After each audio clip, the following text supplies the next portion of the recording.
Hello everyone, magandang hapon sa inyong lahat. Sa hapong ito ay bigyan nating pansin ang katanungan ni Mrs. Erlina. Ang tanong niya rito, Idol, pwede po bang magtanong sa'yo?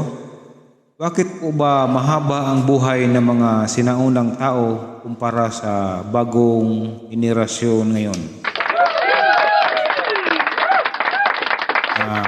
Okay madam, sasagutin ko yung tanong mo. Alam mo ba kung bakit mahaba ang buhay ng mga sinaunang tao kumpara sa ngayon?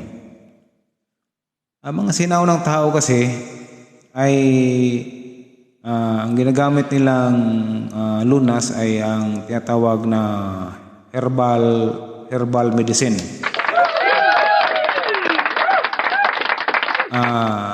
Sa modernong panahon, ang tawag sa medisina natin ay synthetic medicine. Ikumpara natin yung mga kalusugan nila noong mga sinaunang panahon at sa ngayon, talagang malayo ang difference. Kasi alam mo kung bakit sa panahon ngayon ay negosyo.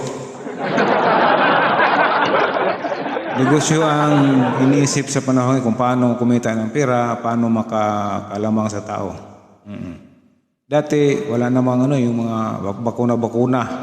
Kung mayroong mga sakuna o kung makaligtas ka sa mga epidemya, yon, immune ka na, ligtas ka na sa buhay mo. Samantalang sa panahon natin ngayon, kahit wala kang sakit, injeksyonan ka ng mga vaccine na virus para magkaroon ka ng virus, bakterya sa katawan mo.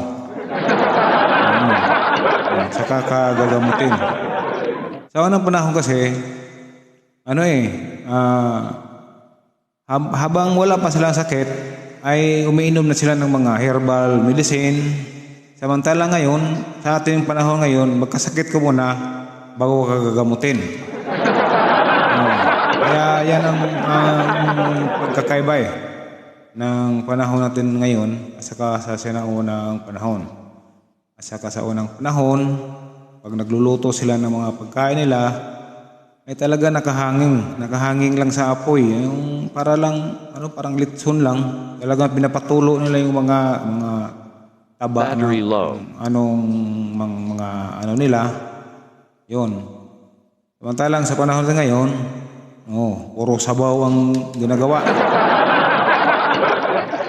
Lahat ng taba napunta doon sa sabaw, hinihigop-higop natin, masarap daw